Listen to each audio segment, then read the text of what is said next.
صلو علی الحبیب صلی اللہ تعالی علی محمد صلی اللہ علیہ وسلم۔ آج ایک بہت ہی پیارا واقعہ باحیا نوجوان آپ کی بارگاہ میں عرض کروں گا۔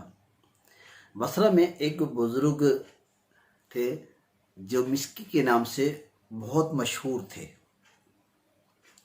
مشک کو عربی میں مسک کہتے ہیں، لہذا مسکی کے معنی ہوئے مشک بار، مشک کی خوشبو میں بسا ہوا۔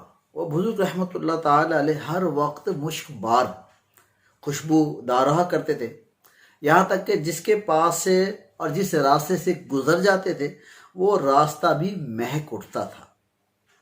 جب داخل مسجد ہوئے تو ان کی خوشبو سے لوگوں کو معلوم ہو جاتا تھا کہ حضرت مسکی رحمۃ اللہ تعالی علیہ تشریف لے آئے ہیں۔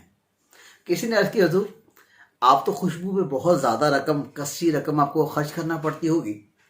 فرمایا، نہیں، میں نے کبھی خوشبو خریدی ہی نہیں ہے۔ میرا واقعہ بڑا عجیب ہے، یہ واقعہ بڑا سننے اور سمجھنے والا ہے میرے لیے اور آپ کے لیے۔ کاش ہم توجہ سے سنیں۔ آپ فرماتے ہیں، میں بغداد معلیٰ کے ایک خوشحال گھرانے میں پیدا ہوا۔ جس طرح عمرہ اپنی اولادوں کی پرورش کرتے ہیں، اسی طرح میری بھی پرورش اسی طرح ہوئی، لیکن مجھ میں شرم حیا زیادہ پائی جاتی تھی۔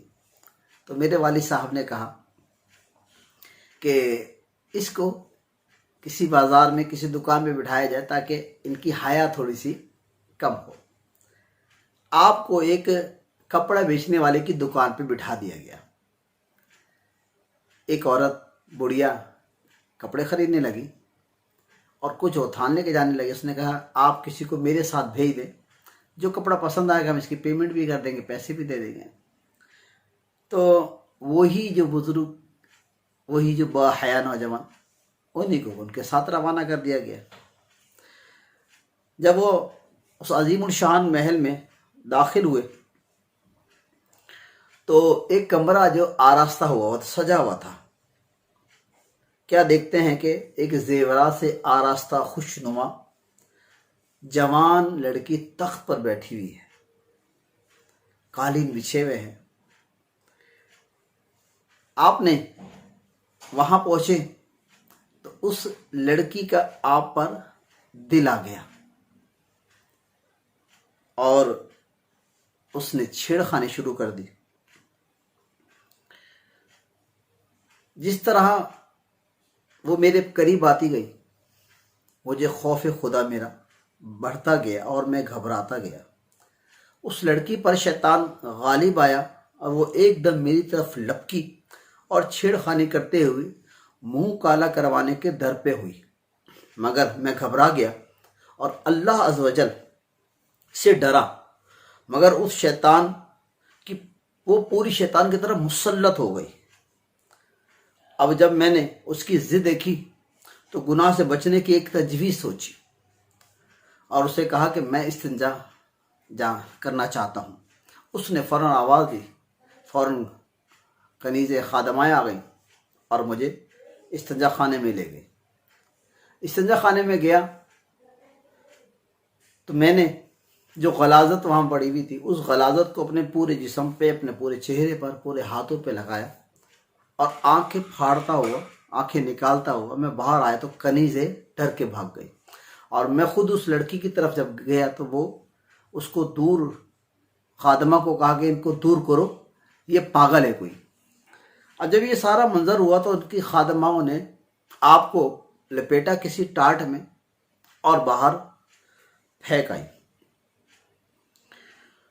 کہ اب یہ غلاظت بہت زیادہ تھی، اس لیے آپ کو باہر بھیج دیا گیا۔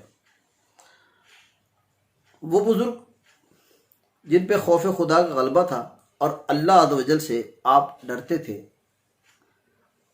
اب جب آپ کو پھینک کے آیا گیا تو وہ کنیزیں، وہ خادمہ وہاں سے جیسے ہی روانہ ہوئی تو آپ نے ان کے جانے کے بعد پانی میں غسل کیا، نہائے دھوئے، صاف ستھرے ہوئے اور گھر چلے گئے۔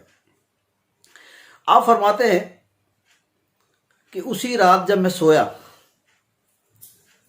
تو کوئی کہنے والا خواب میں کہہ رہا تھا کہ تم تو سیدنا یوسف علیہ الصلوۃ والسلام سے تم کو کیا ہی خوب نسبت ہے، مناسبت ہے، اور کہتا ہے کہ تم جانتے ہو؟ میں نے کہا نہیں، تو انہوں نے کہا کہ میں جبرائیل علیہ السلام ہوں۔ اس کے بعد انہوں نے میرے منہ پر، جسم پر ہاتھ پھیرا، اس وقت سے میرا جسم مشک کی بہترین خوشبو آنے لگی۔ یہ حضرت سیدنا جبرائیل علیہ السلام کے دست مبارک کی خوشبو ہے۔ اللہ اکبر، اللہ اکبر، اللہ اکبر۔ اے دوستو، اے اسلامی بھائیو، اے سننے والے ناظرین، آپ سمجھیے گا اس بات کو۔ جب آپ اللہ تبارک و تعالیٰ کے خوف سے خوف زدہ ہوئے، گھبرائے کہ یہ گناہ کا کام ہے، یہ میں نہیں کروں گا، اور آپ نے اپنے آپ کو بچانے کے لیے اپنے اوپر غلاظت لگانا مقصود سمجھی، وہ بہتر سمجھا کہ غلاظت لگ جائے لیکن اس گناہ سے بچو، میں اپنے رب کو کہ بارگاہ میں کیسا کھڑا ہوں اگر میں نے یہ منہ، اس پہ تو شیطان غالب ہے، میں تو سمجھدار ہوں۔ آپ نے اپنے آپ کو بچایا، اور پھر کرم بالائے کرم کیا ہوا کہ سیدنا جبریل علیہ السلام آئے، آپ کے چہرے مبارک پر، آپ کے جسم مبارک پر آپ کا مبارک ہاتھ پھیرا، اور آپ فرماتے ہیں جب سے وہ ہاتھ پھیرا ہے اس دن سے لے کے آج تک میرے جسم سے خوشبو نہیں جاتی۔ اللہ اکبر۔ اللہ پاک ہمیں بھی حیادار بنائے، اور ہمیں بھی حیا کرنے کی توفیق عطا فرمائے، ہمیں بھی برائیوں سے بچنے کی توفیق عطا فرمائے، ہمیں بھی برائیوں سے بچانے کی توفیق عطا فرمائے۔ صلو علی الحبیب صلی اللہ تعالی علی محمد صلی اللہ علیہ